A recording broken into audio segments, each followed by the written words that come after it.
सूबा शासन का जन्मदाता कौन था? अप्पा साहब, व्यंको जी, बिंबा जी या आपका चिमड़ा जी?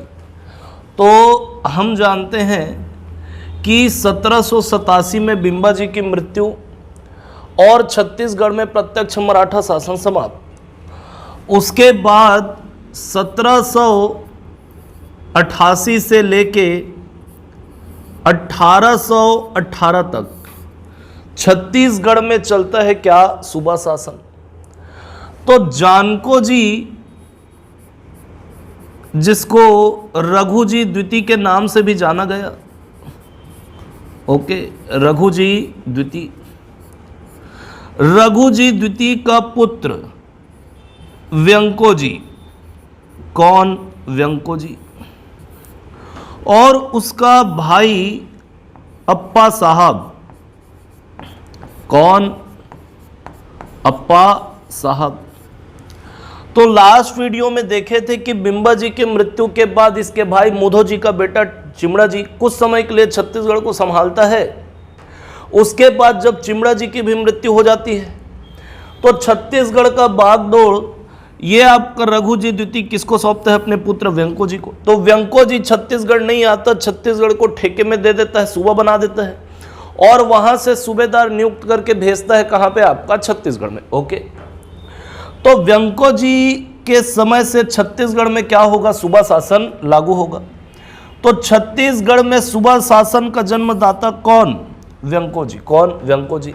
तो इसका आंसर क्या आएगा? बी।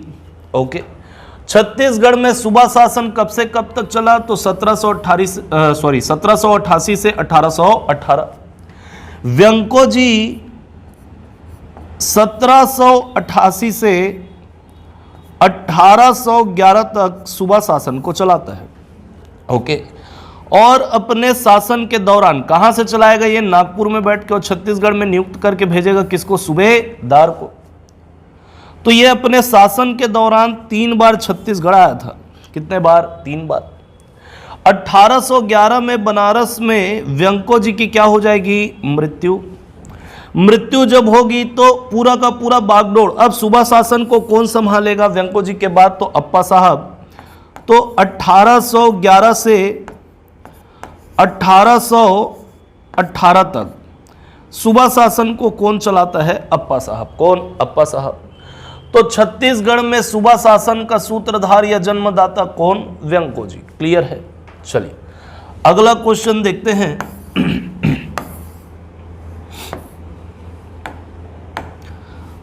आनंदीबाई राम टेकरी के मंदिर के सामने बिंबा जी की मूर्ति किसके समय बनवाई थी? ठीक, तो हम लोग देखे थे लास्ट वीडियो में कि आनंदीबाई पत्नी थी किसकी? बिंबा जी भोसले की। बिंबा जी भोसले की 3 पत्नी, उमाबाई, रमाबाई और आपका कौन? आनंदीबाई। तो बिंबा जी के मृत्यु के बाद छत्तीसगढ़ को कुछ समय के लिए अल्पकाल के लिए संभाला कौन? चिमड़ा जी। तो चिमड़ा जी के समय भी आपका आनंदीबाई थी। उसके बाद जब छत्तीसगढ़ में सूबा शासन लागू होगा तब भी आनंदीबाई रहती है और सूबा शासन का क्या करती है? विरोध करती है। ओके, तो सूबेदार नियुक्त होके आएगा। तो छत्तीसगढ़ का पहला सूबेदार था कौन? आपका महिपत राव। कौन था? महिपत राव। महिपत राव के समय में ही जब वो आएगा सूबेदार बन के, उस समय आनंदीबाई रहेगी। तो आनंदीबाई, महिपत राव, छत्तीसगढ़ का पहला सूबेदार महिपत राव के समय ही राम टेकरी के मंदिर के सामने बिंबा जी की मूर्ति क्या करती है? बनवाती है। ठीक, और आनंदीबाई की जो मृत्यु है वो भी किसके समय होगी? महिपत राव के समय। ओके, तो याद रखना बिंबा जी की पत्नी आनंदीबाई की मृत्यु किसके समय हुई? किस सूबेदार के समय हुई? तो महिपत राव। ओके, अगला क्वेश्चन देखते हैं।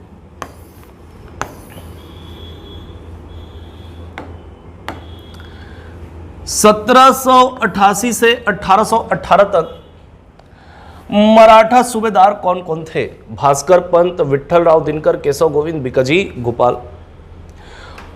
तो केशव गोविंद ए भी सूबेदार था, विट्ठल राव दिनकर ए भी सूबेदार था, बिकाजी गोपाल ए भी सूबेदार था। ठीक है, भास्कर पंत मराठा सेनापति था, हम लोग देख चुके हैं। ये 1741 में क्या करता है? आक्रमण करता है छत्तीसगढ़ में, पढ़ चुके हैं इसको, है ना। तो छत्तीसगढ़ में सूबेदारों का क्रम आपको पूरा याद होना चाहिए, है ना। एक भी सूबेदार का यदि नाम याद नहीं हुआ, और पेपर में कई बार पूछ चुका है कि सूबेदारों को उनके शासनकाल के क्रम के अनुसार जमाइए, ईयर भी पूछ चुका है किसी सूबेदार का। तो हम लोग देखें कब से कब तक स्टार्ट होगा, ये आपका 1788 से, है ना।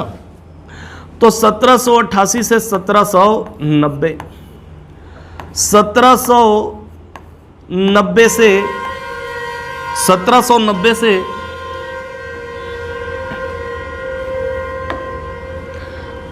1788, 88 से 90, उसके बाद 1790 से 96, 1796 से 97, उसके बाद 1797 से 1808, उसके बाद 1808 से 1809, ठीक है। उसके बाद 1809 से 1817, उसके बाद 1817 और 1817 से 1818 तक। ओके, तो ये कुल 10 सूबेदार हुए। कितने? 10 सूबेदार। तो याद रखना 1888 से 90 ये छत्तीसगढ़ का पहला सूबेदार महिपत राव दिनकर। कौन? महिपत राव दिनकर। महिपत राव दिनकर के बाद उसका भाई विट्ठल राव दिनकर। विट्ठल राव दिनकर। विट्ठल राव दिनकर के बाद में भवानी कालू। कौन? भवानी कालू। भवानी कालू के बाद में केशव गोविंद। कौन? केशव गोविंद। केशव गोविंद, अब इसको याद रखना है 1808 से 1809 यहां पे 2 सूबेदार, ठीक है। केशव गोविंद विंकोजी, व्यंकोजी नहीं ना, विंकोजी, विंकोजी पिड्री, दीरो कुल्लूकर, दीरो कुल्लूकर। ओके, 9 से 17 ये बीकाजी गोपाल है। बीकाजी गोपाल। ओके, उसके बाद सखा राम हरि। सखा राम हरि। सीताराम टांटिया। सीताराम टांटिया। ओके, और लास्ट में यादव राव दिवाकर। यादव राव दिवाकर। ओके, तो ये पूरा क्या है आपका सूबेदारों का क्रम है, इसको याद रखिएगा। क्लियर है? चलिए, तो यहां पे कौन कौन सूबेदार दिख रहे हैं? केशव गोविंद, बीकाजी गोपाल और आपका कौन? विट्ठल राव, है ना। तो बी, सी और D, B C D A क्या होगा? आपका आंसर होगा। क्लियर है? क्रम याद रखोगे, शासनकाल भी याद रखोगे। किसका? सूबेदार का। चलिए अगला क्वेश्चन देखते हैं।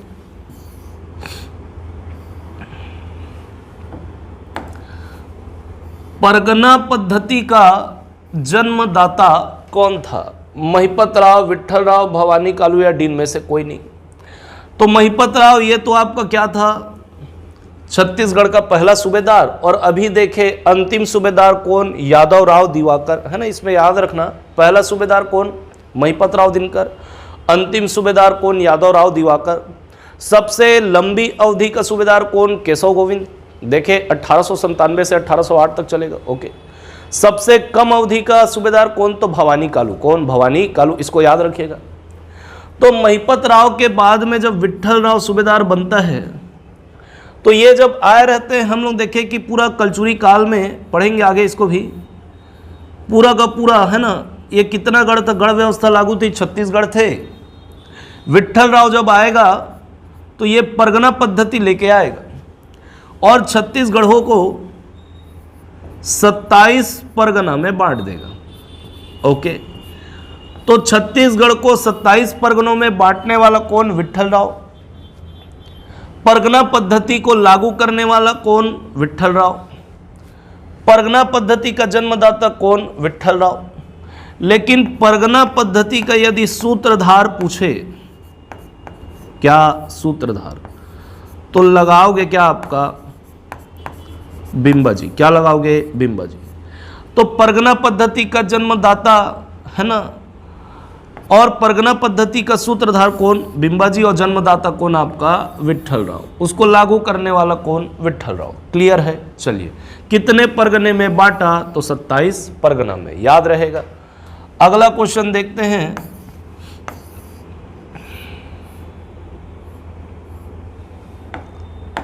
सत्ताईस परगने की व्यवस्था कब तक विद्यमान रही?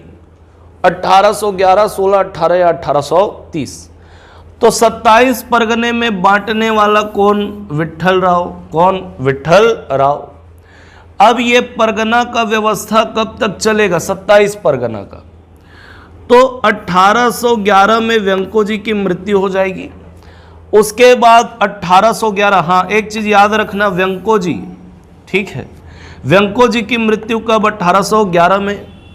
इस समय सूबेदार कौन था? बीकाजी गोपाल। तो याद रखना, व्यंको जी की मृत्यु किस सूबेदार के समय हुई? तो बीकाजी गोपाल के समय 1811 में, बनारस में। ओके, 11 में व्यंको जी की मृत्यु, फिर 1811 से 1818 तक, है ना, सूबा शासन कौन चलाएगा? अप्पा साहब, बताया शुरू में। उसके बाद 1818 से 1830 तक जो मराठा होंगे वो किसके अधीन हो जाते हैं? तो अंग्रेजों के। तो छत्तीसगढ़ में 1818 से 1830 तक मराठा किसके अधीन रहेंगे? ब्रिटिशों के। तो ब्रिटिशों के अधीन मराठा शासन चलेगा। कब से कब तक? 18 से 30 तक।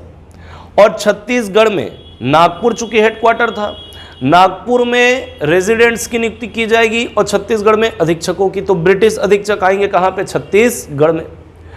तो जब अधीक्षक लोग छत्तीसगढ़ में शासन करते हैं, है ना, उसी समय ये 27 परगने की व्यवस्था को समाप्त कर देंगे। परगना रहेगा लेकिन परगनों की संख्या क्या हो जाएगी? कम हो जाएगी। तो पहली बार परगने का जो पुनर्गठन है वो इसी समय होगा, ब्रिटिशों के अधीन मराठा शासन काल में। ओके, तो परगनों की संख्या घटा देंगे, 9 परगना बना देंगे। 27 कितना कर देंगे? 9। तो 27 परगनों की व्यवस्था ये 1818 तक चली। कब तक? 1818 तक, याद रहेगा। चलिए अगला क्वेश्चन देखते हैं।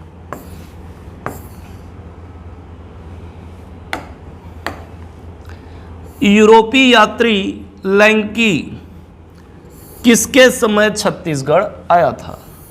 तो जब छत्तीसगढ़ में सूबा शासन चलते रहता है उस समय यूरोपीय यात्रियों का छत्तीसगढ़ में आगमन होता है, क्योंकि पूरा का पूरा छत्तीसगढ़ नागपुर के अधीन, और पूरा पूरा नागपुर जो मराठा साम्राज्य था, भोसला मराठा, वो किसके अधीन हो चुका था? ब्रिटिशों के। आवन जावन लगा रहता था, बस्तर भी मिल चुका था, है ना।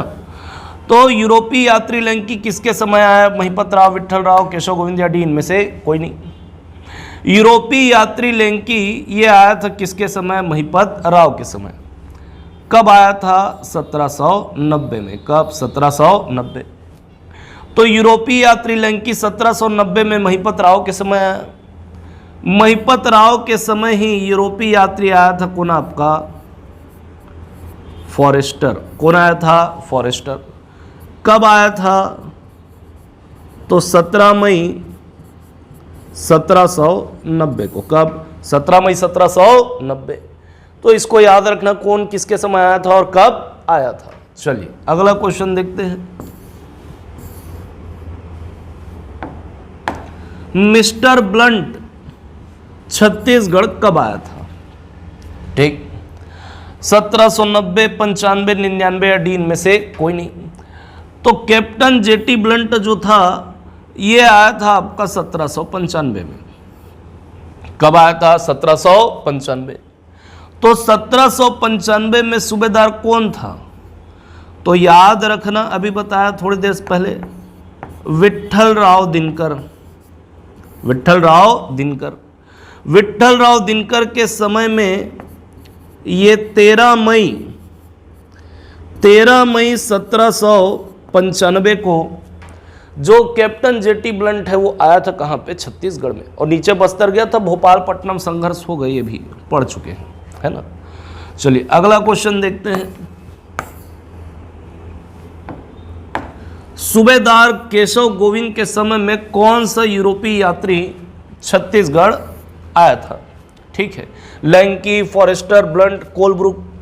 तो अभी बताया लैंकी ये महिपतराव दिनकर के समय, फॉरेस्टर ये भी महिपतराव दिनकर के समय, कैप्टन जेटी ब्लंट ये विट्ठलराव के समय। बच गया कौन आपका, कोलब्रुक। कौन? कोलब्रुक। तो केशव गोविंद के समय यूरोपीय यात्री कोलब्रुक आया था, तो इसका आंसर क्या होगा, डी। केशव गोविंद सूबेदार के समय में यूरोपीय यात्री कोलब्रुक छत्तीसगढ़ आया। कब आया? तो फरवरी 1799 को। सबसे लंबी अवधि सूबेदार बता चुका हूं, कौन? केशव गोविंद। तो इसके समय कोलब्रुक फरवरी 1799 में छत्तीसगढ़ में आएगा। ओके, चलिए अगला क्वेश्चन देखते हैं। सूबेदार केशव गोविंद का कार्यकाल कब से कब तक था? ये पूछा हुआ क्वेश्चन है, पेपर में आया हुआ है ना। तो सभी सूबेदारों का आपको क्रम शासनकाल के अनुसार और एक एक सूबेदार का पूरा शासनकाल भी याद होना चाहिए। अगर सबको नहीं भी कर रहे हो तो एटलीस्ट जो सबसे लंबी अवधि सूबेदार था कौन, केशव गोविंद, इसका याद रख लो। पहला सूबेदार महिपतराव, उसका याद रख लो। अंतिम सूबेदार यादवराव दिवाकर, उसका याद रख लो। सबसे कम अवधिक सूबेदार भवानी कालू, उसका याद कर लो। लंबी अवधिक सूबेदार कौन, केशव गोविंद, इसका याद कर लो। व्यंको जी की मृत्यु किसके समय हुई, बीकाजी गोपाल, उसको याद कर लो, है ना। एक आगे देखेंगे। अब जब 7-8 याद कर रहे हो तो और याद कर लो। तो याद रखना शासनकाल। तो केशव गोविंद का तो बताया कब से कब तक, तो 1797 से 1818। तो आंसर क्या होगा इसका, सी, सॉरी 1808 तक, है ना। केशव गोविंद का शासनकाल कब, 1797 से 1808। चलिए अगला क्वेश्चन देखते हैं। सॉरी, पिंडारियों का उपद्रव किस सूबेदार के समय प्रारंभ हुआ? उपद्रव ना अतिच मचा दे रहे, इस टाइप का। तो पिंडारियों का जो केंद्र था ये आपका पेंड्रा था। क्या था? पेंड्रा। भारत के इतिहास में पढ़े, पिक्चर भी बना हुआ है, वीर पिक्चर, सलमान खान, जरीन खान वाला। तो पिंडारी ये मराठों के शिकारी कुत्ते कहलाते थे, है ना। तो मराठों के लिए लड़ते थे, मारपीट करते थे, उसके बाद छिप जाते थे। तो पिंडारियों का गढ़ छत्तीसगढ़ में, ये कहाँ पे आपका, पेंड्रा। अब पिंडारियों का पहली बार आक्रमण किस सूबेदार के समय हुआ, यदि ऐसा पूछेगा तो पिंडारियों का उपद्रव सबसे पहले जिस सूबेदार के समय हुआ, पहला आक्रमण, वो किसके समय, केशव गोविंद के समय। ठीक। और पिंडारियों का उपद्रव अतिच कर दिए हैं, पूरा आतंक मचा हुआ है, लोगों के मन में भय है। तो पिंडारियों का उपद्रव किस सूबेदार के समय, तो याद रखना बीकाजी गोपाल के समय। और इनका जो भय है, मतलब जो आतंक है, वो 1806 से चालू होगा और 1810 तक चलेगा, भयंकर टाइप का। फिर उसके बाद धीरे धीरे कम होते जाएगा और अंतिम में 1818 में यादवराव दिवाकर जो अंतिम सूबेदार था, उसके समय इनका पूरा क्या कर दिया जाता है, अंत कर दिया जाता है। तो तीनों क्वेश्चन को याद रखना कि पहला आक्रमण पिंडारियों किसके समय, किस सूबेदार के समय, केशव गोविंद। पिंडारियों का उपद्रव, आतंक किसके समय, बीकाजी गोपाल के समय। इनका जो भय है, जो आतंक है, वो कब से कब तक चला, तो 6 से 10 तक। और अंतिम रूप से अंत कब हुआ, 1818 में, किसके समय, तो यादवराव दिवाकर के समय। इसको याद रखना। क्लियर। अगला क्वेश्चन देखते हैं। केशव गोविंद ने कहां के विद्रोह का दमन नहीं किया था? ठीक है। तो केशव गोविंद ये सबसे लंबी अवधि सूबेदार रहता है। इसके शासनकाल के दौरान अनेकों जगह पर क्या होगा, विद्रोह होगा। ठीक है। तो कहां कहां के विद्रोह का दमन किया? तो इसके समय कुल 4 विद्रोह हुए थे 4 जगह पे, और चारों विद्रोह का ये क्या करता है? दमन करता है। तो कहां कहां का विद्रोह हुआ था जिसका ये दमन करेगा? तो सरगुजा, रायगढ़,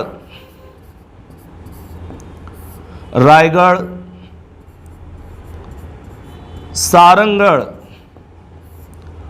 और आपका शक्ति में। कहां पे? शक्ति। ठीक, तो सरगुजा है, रायगढ़ है, सारंगढ़ है, नहीं है क्या? शक्ति। कोरबा नहीं हुआ था। ओके, तो आंसर क्या होगा इसका? डी। तो कोरबा के विद्रोह का दमन इसने नहीं किया, तो क्योंकि हुआ ही नहीं था, 4 जगह हुआ था। कहां कहां? सरगुजा, रायगढ़, सारंगढ़ और शक्ति। क्लियर है? चलिए अगला क्वेश्चन देखते हैं। रतनपुर के किसानों ने किस सूबेदार की गोली मार के हत्या कर दी? है ना, सखाराम, हरि, सीताराम, टांटिया, बीकाजी, गोपाल या डी, इनमें से कोई नहीं। तो हम लोग देखें कि 1811 में वेंको जी की मृत्यु, 1811 से 1818 तक सूबा शासन को कौन चलाएगा? तो आपका कौन चलाएगा? तो अप्पा साहब। ठीक है।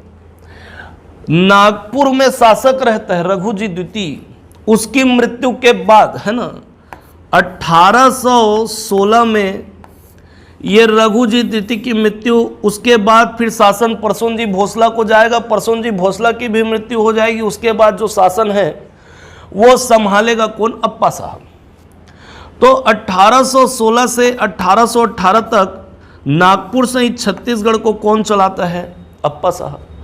तो जैसे ही वो गद्दी में बैठेगा, सूबेदारों को लगातार बदलते जाएगा ना, कि जो सूबेदार, अब इनको लाया ही गया था वेंको जी के समय में कि जो ज्यादा पैसा देगा उसको सूबेदार बना के लाऊंगा, भेजूंगा। अप्पा साहब जब बैठा तो और भी ज्यादा बदल बदल सूबेदार को भेज रहे, और जो ज्यादा पैसा ला के देगा उसको बैठाऊंगा के। तो लगातार सूबेदार क्या होते रहे? बदलते रहे। कब से? 16 से। किसके समय? अप्पा साहब के समय। अब सीधी सी बात है, जो ज्यादा पैसा देगा उधर, वो यहाँ के किसानों से ज्यादा लेगा। तो किसान एकदम परेशान हो जाते हैं ना, और तंग आके गोली मार देते हैं। तो सूबेदार कौन था इस समय? तो याद रखना, सखाराम हरि। ठीक है। तो सखाराम हरि इस सूबेदार को रतनपुर के किसानों ने गोली मार के क्या कर दी थी? इसकी हत्या कर दी थी। किसकी? सखाराम हरि की। ओके।